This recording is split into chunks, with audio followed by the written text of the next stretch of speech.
Hello friend, this is Vivek and you watching civil help. दोस्तों, आज मैं आपको बताने वाला हूँ स्टेयर केसेस के बारे में। ठीक है, आज हम बात करेंगे चेन स्टेयर केस के टाइप में। ठीक, तो बेसिकली अगर हम बात करें स्टेयर टाइप की, ठीक है, तो वो जो हमारे घरों में बनती है वो बेसिकली दो टाइप की होती हैं। ठीक, कौन कौन सी? पहली होती है आपका जो stair case with waist slab या बेस स्लैब।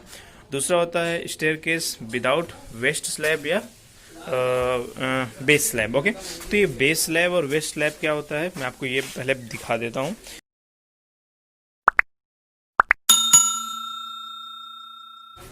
जो आपका स्टेयर केस बनता है तो पहले जिसमें आपका बेस एक ढाल दिया जाता है, जैसे आप यहाँ देख पा रहे हैं। ठीक है, इस जगह में क्या हुआ है कि पहले यहाँ पे बनने के पहले आपका एक लिंटल ढाला गया है। ठीक है, एक स्लैब बनाया गया है, बेस स्लैब बनाया गया है और उस पर ढलाई की गई है, उसकी ढलाई की गई। उसके बाद आपका ये बनाया गया है, जैसे कि आप इस पिक्चर पे देख पा रहे होंगे।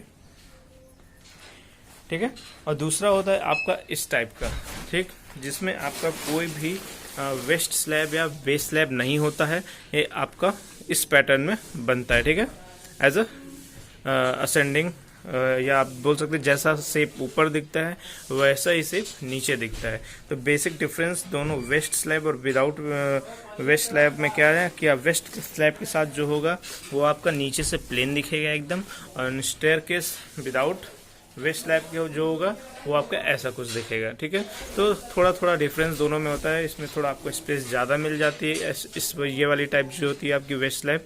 ठीक है, और उसमें स्पेस कम मिलती है, तो पूरा आपका कवर कर लेता है। ओके, तो जैसा कि आप यहाँ पे देख पा रहे होंगे, ये आपका हो गया stair case without waist slab या बेस स्लैब।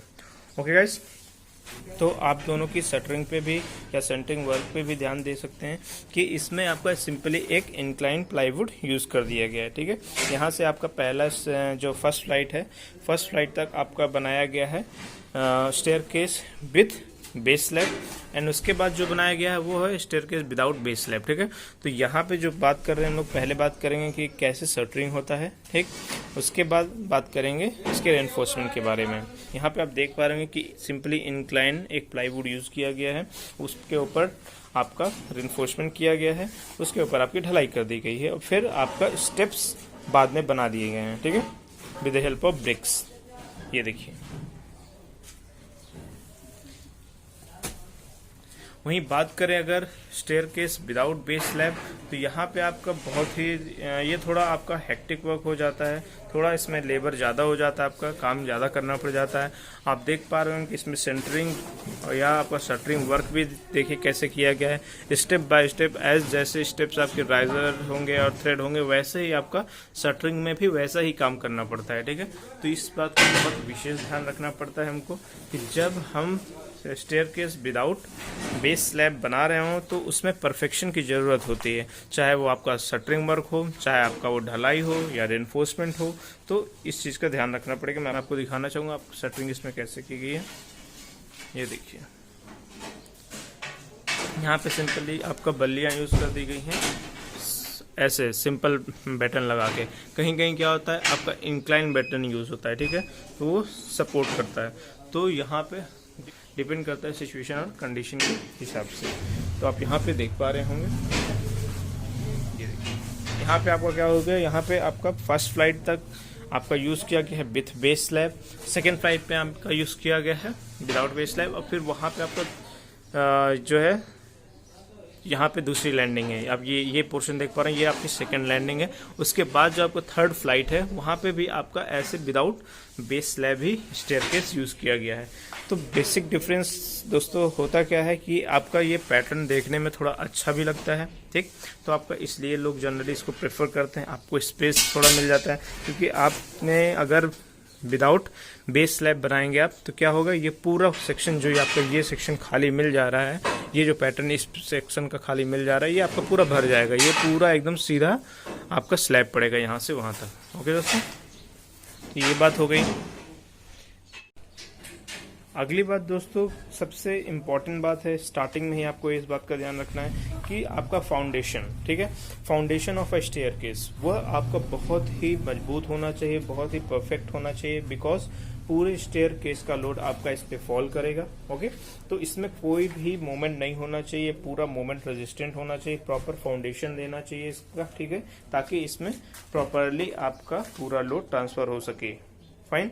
और ये आपका जो लोड ट्रांसफर होगा वह आपका कैसा फाउंडेशन होना चाहिए, कितना फाउंडेशन होना चाहिए, तो ये अगर आपकी कॉमन बिल्डिंग है 1 स्टोरी 2 स्टोरी तो इसमें तो आप कॉमनली दे सकते हैं, ठीक है। But if your building is high rised and if then you are giving this staircase, then proper आपका एज पर स्ट्रक्चरल कंसल्टेंट जो भी एडवाइस किया गया है फाउंडेशन के बारे में जितना देने के लिए, वो आपको याद रखना होगा, because load transfer mechanism plays very important role. Okay, and I would like to tell, if आपका जो स्टेयरकेस की स्टार्टिंग है, ठीक है, वो आपकी प्लेंथ पे आ रही है, then you are free to connect. आप ये जो इसकी रेनफोर्समेंट होगी, ठीक है, आपके स्टेयर्स की जो रेनफोर्समेंट होगी, आप इसको फ्रीली कनेक्ट कर सकते हैं, आप इसको फ्रीली कनेक्ट कर सकते हैं प्लिंथ के रेनफोर्समेंट से, that will be much better.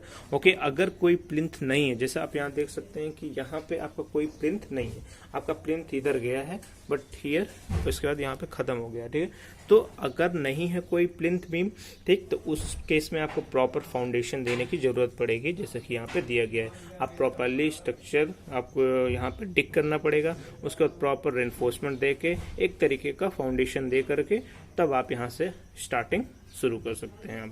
तो यहाँ पे आपको सिंपली एक प्लाईवुड लगा देनी है और आपको उस पर रेनफोर्समेंट डाल के ढलाई कर देनी है। But in this case it become hectic and tough work, बहुत ही ज़्यादा परफेक्शन की ज़रूरत होती है। अगर थोड़ा सा भी आपका इंक्लिनेशन गड़बड़ हो गया तो आपकी स्टेयरकेस गड़बड़ हो जाएगी।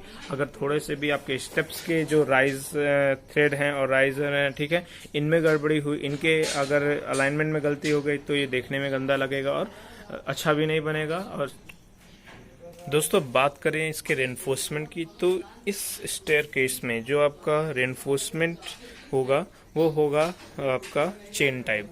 मतलब मैं कहना चाहता हूँ कि आपका जो रेनफोर्समेंट होगा किसमें, मतलब कि मैं कहना चाहता हूँ, मतलब कि मैं आपको ये बताना चाह रहा हूँ कि आपका जो staircase without slab, base slab वाला होगा, उसमें आपका जो रेनफोर्समेंट होगा जनरली हम प्रेफर करते हैं आपका चेन टाइप, ठीक।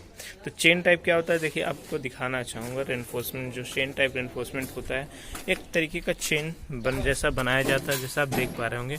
यहाँ पे आपका पहले ये आपके स्टीरअप्स हैं, इनसे आपकी ये पतली सी बीम फंसी हुई है, फिर इससे ये फंसी हुई है, फिर इससे ये फंसी हुई है, फिर इससे ये फंसी हुई है। तो ऐसा ही पूरे स्टेयर्स में जाता है, ठीक है। तो अगर आप इसको एक साइड से पकड़ के उठाएंगे तो सब एक दूसरे पे फंसे हुए हैं, ठीक, सब एक दूसरे पे फंसे हुए हैं। तो this is basically called your chain type reinforcement, ठीक। तो चेन टाइप रेनफोर्समेंट इसमें यूज़ किया जाता है।